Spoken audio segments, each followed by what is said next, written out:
What's up, everyone? I'm Doug Kyed, joined as always by Brad Spielberger on PFF Wire. We are going live here on YouTube, so if you have any questions or comments, drop that in the live chat. But Brad, how are you doing today? Doing well, reacting to the first week of football at a crazy Monday night with all the storylines. You're a Seattle guy, so I guess we can start there. What'd you think about the craziness of Monday Night Football? First of all, I tweeted before the game that I was surprised that Seattle fans booed Russell Wilson so heavily, and throughout the pregame, throughout the game, as he ran out, everything. I felt like some Seahawks fans got a little bit sensitive about that, but I don't know. Usually, when a legendary player, quarterback, whoever it might be, comes back to his city, they usually at least initially get cheered. But that was my first big reaction was that there were some serious hard feelings from Seahawks fans. And it seems like those statements released by ownership, Pete Carroll, and John Schneider after Russell Wilson was traded were clearly very, very, very effective. There's no doubt about it. They created a narrative, not created a narrative. They went with a narrative that may have been the truth. There's always three sides to every story type of thing. But yeah, it was not an amicable breakup. I think you and I talked about this. We did hear from some folks that there was a lot of tension in that building. I don't think we're breaking any news by saying that, but I think we were less surprised by that trade than maybe some other folks. But I agree with you that I thought maybe he'd get some cheers in the beginning. I think a hilarious moment from the Manning cast was when Shannon Sharp asked Peyton if he got booed when he came back, and Eli goes, well, he didn't get traded, he got cut. So it was a little different. But yeah, I mean, I think, this Legion of Boom, every player, you see Doug Baldwin, Richard Sherman, all these guys firing off tweets and memes and laughing at him. I mean, there's clearly some animosity between some of the old players on those old teams. Yeah, and that's what I will say about the statement that, like I said, ownership and everyone with the Seahawks released after Russell Wilson was traded. They said, he wanted this basically, that he asked to be traded. I don't think the Seahawks fully minded trading Russell Wilson either. I think that, there was a lot of drama that came with Russell Wilson being their quarterback. And I do think that it was a joint decision to move on. Maybe it was more heavily weighed toward Russell Wilson wanting out of Seattle. But like I said, I don't think that they really minded the fact that they were going to have to trade him.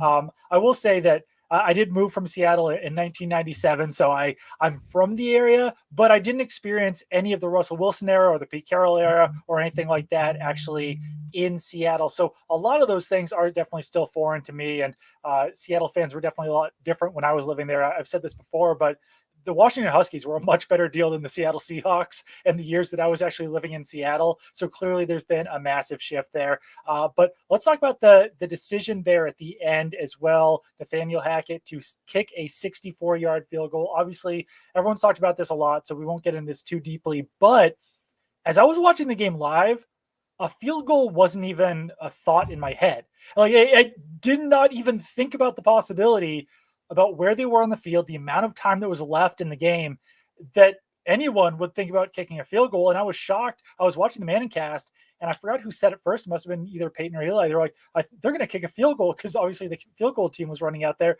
I was like, wait, they're kicking a field goal? Like, aren't they at midfield? What the hell is going on right now? Yeah, it's crazy, and I think some folks pointed out, Brandon McManus has kicks from X distance. Folks, you got to remember he kicks in Denver, where the altitude changes everything. This is not in Denver or Arizona, and not in a dome. I saw a stat that kickers are 0-6 or 0-7 above 57 yards in Seattle, so no one's even made a 58-yarder, and they're trying to add 6 more yards onto that. But I would say this: the game perfectly encapsulated the trade we just talked about, where it was a lot of boomer bust with Russell Wilson, not really throwing over the middle of the field, a lot of just deep balls down the sideline to Jerry Jeudy. That touchdown was a terrible throw, frankly. It was very underthrown, and Jeudy made a great play. But then also, it's 4th and 5. You're trying to get a first down to maybe go down and then kick a field goal you can actually make, and you take the ball out of your 5-year, $245 million quarterback's hands. Isn't that the entire point of having a Russell Wilson? Yeah, that was definitely the wildest aspect to me. And I know that 4th and 5 is risky, but you've at least got to pick up a few more yards there, or maybe do something different on 3rd and 14. Because I guess if they were just simply trying to get enough yards to hit that 64-yard field goal, but it's just it's not a feasible, reasonable way to end a game. It was to kick a 64-yard field goal, and yeah, Jared said all they did was pass to running backs. There was a lot of tight end targets in that game as well on both sides. So definitely curious to see if they're able to get Cortland Sutton and Jerry Jeudy more involved in the offense. I think that will certainly be the key there moving forward. Let's move on to some more recent news, or I guess somewhat recent news. On this morning, I put out my rumor roundup article on PFF.com. Go to PFF.com to check that out. And one of the big storylines out of New England, which is where I'm currently at right now, out of week 1, was Kendrick Bourne's lack of playing time. He only played 2 snaps in the opener. That was 1 less snap than Lil Jordan Humphrey, who was elevated off of the practice squad for that game. A lot of people have been wondering what's going on with Kendrick Bourne, because he had kind of a weird summer. If you remember, he got into a fight during the Carolina Panthers joint practices with the Patriots. He got booted from that practice. The preseason game after that, he did not suit up in the game, was not present at the stadium. And I found out why he was not present for that. It had nothing to do with a fight. He was actually late to a team meeting after that practice that he got into the fight. So that's why he was not present for the game. If you miss a meeting in New England, it's a very big deal, and you are going to miss playing time. Fortunately for Kendrick Bourne, it was only a preseason game, but that has now carried into the regular season as well, where he started off in week 1, 4th on the wide receiver depth chart behind Jacoby Myers, Devontae Parker, and Nelson Aguilar. We've said all along, this is a pretty loaded wide receiver core full of viable starters. There's no star potential there really, but it's all a bunch of viable starters. When you find yourself 4th on the depth chart in an offense that's using 12 personnel with 2 tight ends on the field for half of your snaps, you're not going to get a lot of playing time. All of that being said, Kendrick Bourne played 2 snaps and caught a 41-yard pass from Mac Jones. So the sense is that Kendrick Bourne is going to be playing more moving forward. But the biggest question there is, who's coming off the field now? Because Jacoby Myers is their most consistent wide receiver. They traded for Devontae Parker. I think that they think that he can be a contested catch weapon. They built this offense thinking that Nelson Aguilar would be able to pick up things more quickly in the offense, and he's their highest paid wide receiver. And then you got Kendrick Bourne and Lil Jordan Humphrey and all these guys. One other thing I would throw onto this before I actually let Brad talk is that run blocking for wide receivers is a very big deal. And Kendrick Bourne was the worst graded run blocker in the Patriots wide receiver core last year. Maybe that's some of the issue that he's having in the new offense, because the other element here is that he was the 2nd leading wide receiver in the Patriots offense last year, and he was the highest graded wide receiver last year with Josh McDaniels as his offensive coordinator and with Mick Lombardi as his wide receivers coach. Those guys are gone. Now you've got Troy Brown running wide receivers. Matt Patricia and Joe Judge are the head of the offense. So a lot of that trust and goodwill that he built up last year is now out there in Las Vegas. Yeah, it's a fascinating situation, and I think a couple things come to mind for me. Is first, imagine if 50th overall pick rookie Tyquan Thornton did not get hurt, and it sounds like he was earning snaps and playing really well during training camp and in the preseason. He obviously now will be out for a significant amount of time, and at this point probably gets kind of that red shirt rookie season, and they kind of work him back into the rotation. The second thing is, they traded a division rival Miami Dolphins, who they just lost to, a 3rd-round pick for, Devontae Parker, and they had a lot of receivers. Yes, he's very different than a Kendrick Bourne, than a Nelson Aguilar, more of a big body possession guy. But you have Hunter Henry, you have Jonnu Smith. Like you said, you're playing a ton of 12 personnel. You can only get 2 receivers on the team on the field, and you have 5 guys that probably deserve to play. So the Bourne situation is fascinating because he dramatically outplayed his 3-year, $15 million deal signed last season. Now he's battling for snaps and trying to win back good favor. Has the chemistry with Mac Jones, but yeah, it's one of those situations where maybe you start to get some tension because some guys are not happy with their play time, with their usage, their production. It's an interesting thing to monitor going forward, no question. Yeah, and reporters who were there in Miami did say that Kendrick Bourne showed a little bit of frustration finally getting on the field.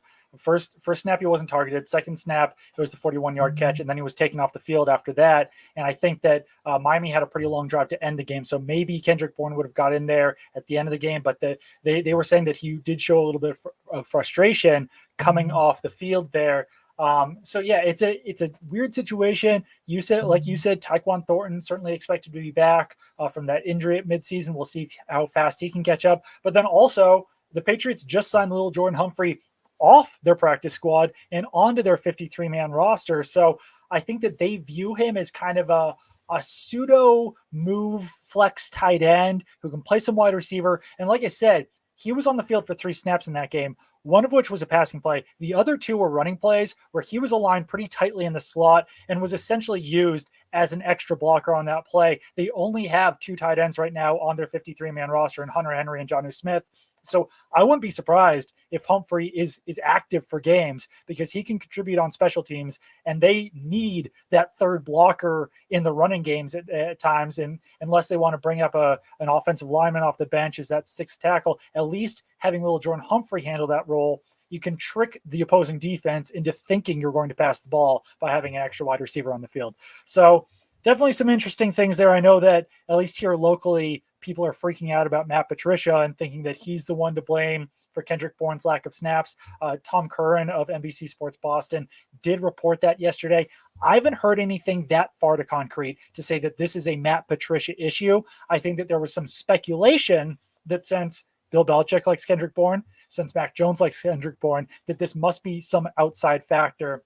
It's possible. I'm just not ready to put that out there as concrete evidence yet.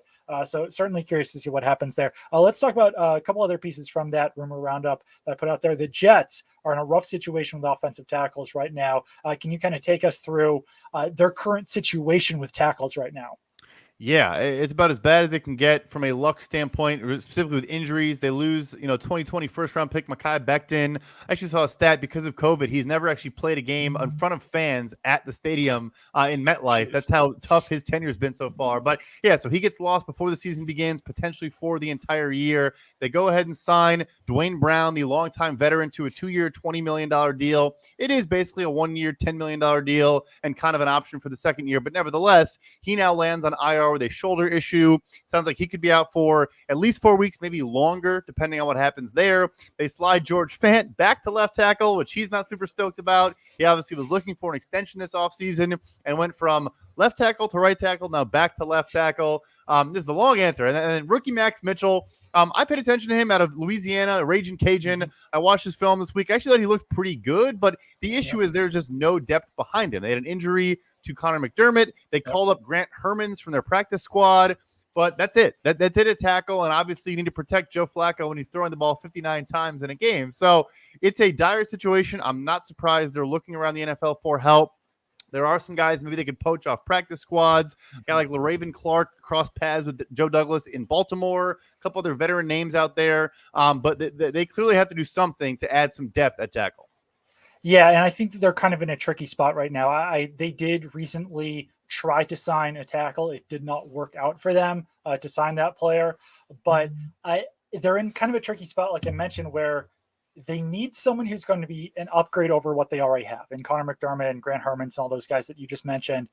But they can't be spending $10 million on another tackle after just paying Dwayne Brown and after investing resources in Mekhi Becton. So I'm not sure specifically what a guy like Eric Fisher might be looking for right now, but it just doesn't seem like that would be the option. I don't think the option is to trade for a high-priced tackle, thinking that you might get Dwayne Brown back there. So they're looking for offensive tackle help, but I think that they have to kind of walk a tightrope on the player that they want to sign or they want to bring in, because he has to be better than Grant Hermans. He has to be better than Conor McDermott. And those guys are already in place and know the system. So I'm not sure if it's necessarily going to be like a practice squad signing. Like you mentioned, it might be a guy that they sign off a practice squad, or it might wind up being, one of the veteran guys that they convince to take on a veteran minimum, or sign one of those guys to the practice squad, similar to what Jason Peters is doing right now with the Dallas Cowboys. But certainly an interesting situation there.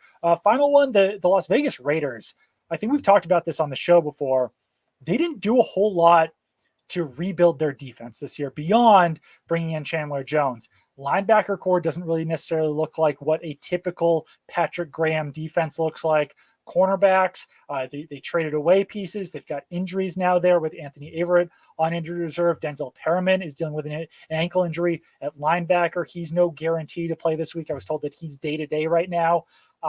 So I'd expect a little bit even more movement than they've already had there right now at cornerback and linebacker for the Raiders.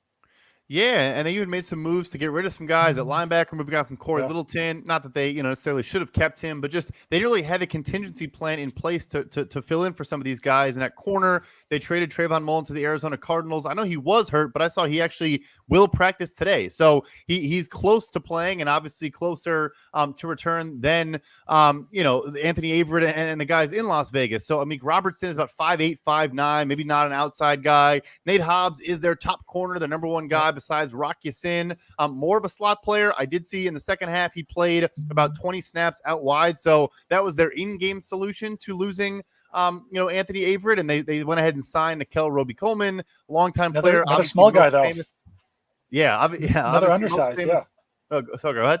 Oh, sorry. Yeah, I was just saying another undersized guy though. He's only 5'8" for 5'7", whatever he is. Yeah. Right. So you'd think those are all slot options, and maybe Hobbs playing out wide is the solution. But I think I saw you put out actually earlier today. I mean, he's better in the slot. He's a better cornerback in the slot. So yeah, it's just we talk about this a little bit, like when you're going to go all in, and I think you can argue the Raiders to a degree went all in, but then you have glaring weaknesses at offensive line and in your secondary and at line. Everything for a loop. Starting to lose Brad a little bit here. Hopefully he can pick that back up soon. But to his point on Nate Hobbs is the Raiders' best defensive back right now. And he can play in the slot. He can play outside. I think that Nate Hobbs, basically what someone told me about Nate Hobbs is that he's going to go where the play is. So whether that was in the box last week, whether that was in the slot last week or out wide, he's probably going to see a lot more outside snaps moving forward here because of the guys that are already there. Amik Robertson, who's 5'8", Nikel Roby-Coleman, who's 5'8", Javelin Guidry, who I think is either 5'8" or 5'9". And then the other kind of wild card in there, the Joker card, is Sam Webb, who's the undrafted free agent. He's 6'1". He actually is built a little bit better to be that outside cornerback. Those Patriots, leaders, GMs, coaches, they've always done a good job of finding undrafted talent at cornerback. Maybe Sam Webb winds up being that guy. And one person I was talking to who's got some knowledge of that Raiders secondary said that he would not be surprised if Sam Webb wound up starting over guys like Amik Robertson and other players at some point this season, just because the Raiders are relatively high on him. But you have to get a rookie up to that point. He's a 24-year-old rookie, a little bit older, coming from a small school. Not ideal to have someone like that in your starting secondary right away. No question about it. In an AFC West with dynamic offenses and the schedule does not get any easier. So, yeah, it just shows that, when you do spend big capital and money on, the Devontae Adamses and Chandler Jones of the world, it comes at a cost. And that opportunity cost is kind of already rearing its ugly head 1 week into the year. Absolutely. Speaking of the Raiders, they cut Alex Leatherwood this offseason. He got claimed by the Chicago Bears, and now he's going to miss 4 weeks with what Ian Rappaport is reporting is mononucleosis. I am at the point where I just feel bad for Alex Leatherwood. This is a brutal start to his NFL career here. It looks like we might have lost Brad again, so I'll get in a little bit more on that. Yeah, really Alex just cannot to break, it seems. Seems like we briefly got Brad there, but lost him again real quick. So to kind of recap with Alex Leatherwood, drafted 17th overall out of Alabama, really struggled last season at tackle, was moved to guard, struggled there as well. Then comes in the new coaching staff and didn't go much better this summer, was waived because I think the Raiders just simply thought that other players on the team were better, claimed by the Bears, and now this happens. And you'd think that, the chances of him getting into that starting unit are hurt by this illness that he's got now. Yeah, it's just a brutal start to his career. I'm sorry I keep dropping out. We're going to figure that out as soon as possible and not let that happen again. But, it's just tough to develop. He needs time to be practicing and working with this new regime. He does have some connections. The assistant offensive line coach in Chicago was the tight ends coach for the Raiders last year, so that there are people that are familiar with him and his skill set, but he's got to actually be there.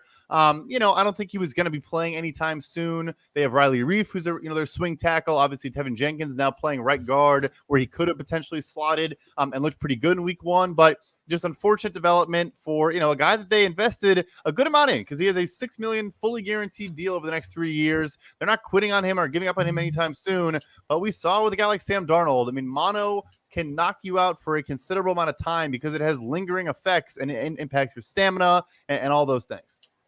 Let's talk briefly about the game tomorrow night. That is the Chargers and Chiefs. Definitely going to be a fantastic matchup on Thursday Night Football. Seems unlikely at this point that Keenan Allen's gonna be ready to go for this game. Yeah, Keenan Allen not expected to play. It's a hamstring issue. Those also, you can re-injure those and re-aggravate those fairly easily. He's a guy that has had some hamstrings kind of bother him throughout his career. I would be surprised if he plays. And I think we mentioned this last time we were on, but they have some depth there now. They've added Josh Palmer, the third rounder from last year, and then DeAndre Carter looked great in the game, especially when Keenan Allen went out. Had about 65 receiving yards and a nice touchdown catch in that game. So it's obviously a massive loss going against the Kansas City Chiefs. But on the other end of the spectrum, rookie Trent McDuffie, the first-round cornerback for the Kansas City Chiefs, also not expected to play in that game. He looked great in his debut. He is an important piece of this defense already, maybe their top corner in the near future. So maybe it balances out a little bit with both of those guys missing the game. Also, Trey Smith, the Chiefs guard, is questionable to play, and they will be without their kicker, Harrison Butker. Matt Amendola expected to kick for the Chiefs on Thursday night. So those special teams issues can certainly rear their ugly head. We saw that in the Bengals-Steelers game when the Bengals lost their long snapper. Kicker, obviously extremely important as well in a divisional matchup between the Chiefs and Chargers. Let's get into some other wide receiver injury news, because I know that you're all trying to set your fantasy lineups early, see who you need to bring off the bench. But it does look like at this point, Todd Archer of ESPN was saying that Michael Gallup still probably unlikely to play in week 2, though he is going to start doing some group drills in practice, which is a good sign for his status, I'd say, beyond week 2. I'm not sure if he'll be ready for week 3. We'll see about that. But some positive news for the Cowboys, who've got hit extremely hard by the injury bug. Gotten killed. And yeah, Cooper Rush needs those targets, right? He needs more guys to throw the ball to. So even if he does return, I think fantasy owners probably thought, based on his return date, they got away with a steal. And now it's kind of going a bit in the opposite direction without Dak Prescott to throw him the ball. But obviously still a great development for them. Their third-round rookie, Jalen Tolbert, was a healthy scratch. Maybe a little bit to do with special teams, but nevertheless, a guy that people thought was going to factor in early. And that is obviously not the case. So, getting Gallup back still matters a good bit. Starting to lose Brad there a little bit again. But one thing on the quarterback situation, I know we talked about it quite a bit on Monday's show. Dak Prescott not expected now, according to Jerry Jones, their owner, to go on injured reserve. That means that they're probably expecting him back at some point in the next 4 games. And they would have made a move at quarterback at this point if it was going to be anyone other than Cooper Rush starting, I'd say, until Dak Prescott comes back. We'll see how the recovery is for Dak Prescott. We'll see how Cooper Rush looks in the meantime. They also have Will Greer as a backup option on their roster as well. But, I mean, I'd say that if Dak only misses 3 games, then I don't know. Maybe the Cowboys could still sneak in the playoffs here. It would be huge. If that recovery from his thumb injury can be shorter than expected, it would make a huge difference. I mean, that is kind of the blessing of a weak NFC, is that you probably can afford to lose a couple games and still get hot and sneak in, because there are, not a lot of contending teams in the conference. So that would be great. I think maybe it's just an optimistic outlook from Dr. Jerry Jones there, but a great development for them nonetheless. Definitely. Let's also talk about the Packers wide receiver situation. Allen Lazard returned to practice on Wednesday, which is definitely a good sign after he did not practice last week and then did not play in the Packers' loss on Sunday. Huge return for him. If you watch that game, Rodgers had one of his worst games over the last couple of years. He had a 59.5 passing grade, which is his 4th lowest over the last 2 years combined, plus that game itself. So, not a good outing for him. And also Christian Watson, their 2nd-round rookie, he did get wide open, had a beautiful route and on a double move and absolutely burned the corner, and then dropped a perfect pass from Aaron Rodgers. I thought Aaron Rodgers was going to kill him with his eye, just the way he was looking at him. It was daunting, but it's a big return for Allen Lazard. They need him back for the run game as a blocker and as the de facto number 1 wide receiver. I think Rodgers is going to be very happy with his return. Yeah, I will say that. I mean, it was rough for the Packers on Sunday, but they were without David Bakhtiari, they were without Elton Jenkins, their right tackle, and they were without Alan Lazard. I think that getting back Alan Lazard will certainly help, but you're still. I think that you would have liked to have seen a little bit more out of that wide receiver core in Sunday's game. You mentioned Christian Watson with a drop. Romeo Dobbs didn't do a whole lot. Sammy Watkins wasn't a very productive player. Randall Cobb.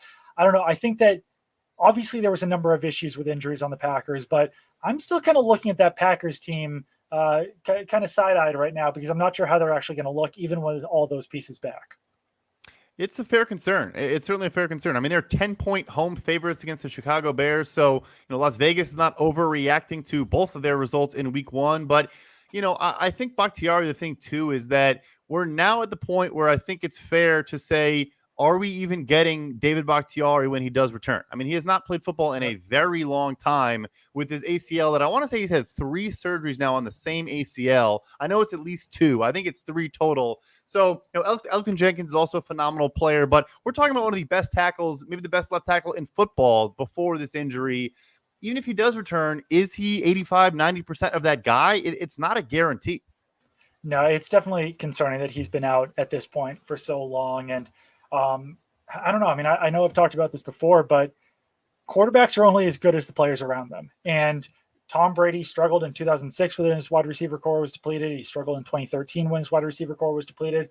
And just look at him in 2019 with the Patriots versus 2020 with the Buccaneers when he had Mike Evans and Chris Godwin and Rob Gronkowski. It makes a world of difference. So I'm not sure if Aaron Rodgers is going to be that MVP candidate that we've seen over the last 2 or 3 years now, because there was a dip in his production, in his efficiency before the last 2 MVP campaigns. And I don't know, maybe that happens again. We'll see. I'm certainly not going to write off Aaron Rodgers. And I was talking to people around the NFL, and they were kind of saying the same thing. The one guy that you don't want to write off is Aaron Rodgers. So he certainly has the potential to bounce back from this, but was not the strongest week one. Let's quickly talk about Mac Jones. He injured his back on Sunday against Miami Dolphins. He did not speak to the media afterwards, but it seems like there was kind of a return to normalcy over the last few days. He was back at practice today. The initial report was that they were unsure if he was going to play on Sunday against Pittsburgh Steelers. I would say at this point, there doesn't seem to be a whole lot of concern, but certainly still worth monitoring the injury report there for the Patriots to see if he was actually a full go in practice or if he was limited. Yeah, and this was, I thought, a surprising opening line was the Patriots were favored on the road at Pittsburgh. And yes, Pittsburgh won a game you could argue was a bit fluky. They had 5 turnovers and almost lost if they didn't, block an extra point to close the game out. But the loss of TJ Watt is so massive for New England, and not having, arguably the best defensive player in the NFL, certainly on the short list for this game, is massive for them, especially if Mac is dealing with back spasms. So that's a huge break for them. And they needed something like that going into this game. They lost Ty Montgomery, who, surprisingly played 20 snaps, was in for a lot of the receiving snaps, is their best pass blocker, which I'm sure Bill Belichick cares a lot about and loves out of him. But yeah, important development, because if Mac Jones was hurt for this game, they still have Cameron Hayward, Alex Highsmith, their 3rd rounder from a couple of years ago, starting to look like he's another great Pittsburgh Steelers draft pick, had 3 sacks on Joe Burrow. They still need a good protection, and they need a healthy Mac Jones to win this game. Yeah, because if it even was a short-term injury for Mac Jones, like I said, we'll see how he winds up bouncing back. You don't necessarily want to have to throw in Brian Hoyer or Bailey Zappi in that situation. Don't think things would have gone extremely well there. If it had been a long-term injury for Mac Jones, you could always trade for Jimmy Garoppolo. I think that the Patriots are the one team that actually, if they did have a long-term injury at quarterback, would have a pretty safe solution what to do there. But like I said, very good sign that he's back. And yeah, the TJ Watt situation, Steelers got some good luck there, or were fortunate in the fact that it does not look to be a season-ending injury for TJ Watt. I think that when he said that, he thought his pec was torn, I think everyone thought that it was heading that direction, but we'll see how effective he is when he's back. We'll see how much that pec can heal for TJ Watt. But the fact that he can be playing this season is certainly a good thing. And it seems like they got some good injury news with Najee Harris as well. He told a reporter yesterday that he should be good to go on Sunday against the Patriots. Yeah, that was both of those were surprising. Like you said, I think everyone hears torn pec and assumes the guy's out for the year. I guess he's a Watt brother for sure. That's even more confirmed. But Najee Harris as well, a foot injury for a big player. I know a lot of doctor analysts on Twitter thought he would miss some time, and Jalen Warren, their undrafted free agent, their second stringer now would be getting a big role. He'll be interesting to monitor. I do wonder if he actually is 100% or if he's just good to go for the game. I guess one other injury note, because you mentioned Tom Brady and the people around him, their left tackle Donovan Smith did not practice today either. So Chris Godwin obviously out. Donovan Smith, who's become a really solid left tackle in this league, also not going to play in a big game against New Orleans Saints, who that defense has given Tom Brady fits since he's been in Tampa Bay. So another injury to monitor there as well. Yeah, I mean it seems like every team suffered an injury at offensive tackle on Sunday. So that's another thing that goes into what I was saying about the Jets is that teams are really looking for offensive tackles right now. There's a limited supply of them. I wrote in my rumor roundup piece that the fact that the Patriots were willing to sign Marcus Cannon to their practice squad, he hasn't played since October of last year, was not with the training camp, did not play in the preseason. So I don't know, maybe we'll see some more of those guys being signed off the street, some of those veteran options to sign to practice squads. But I think that will do it for today's edition of PFF Wire. We will be back with you guys again on Friday to do a full injury recap heading into the weekend, so you guys can get your fantasy lineup set, know who is playing, who is not playing. Keep it on pff.com for all of your news and analysis. Download the PFF app because putting a lot of news and injury updates in there as well, and sign up for PFF Plus, only $80 a year now. Significant discount from what PFF cost in the past. So make sure to subscribe to PFF. Follow Brad on Twitter at PFF_Brad. Follow me on Twitter at Doug Kyed. And subscribe to the PFF Wire podcast if it's easier for you to listen to the podcast rather than watching us here on YouTube.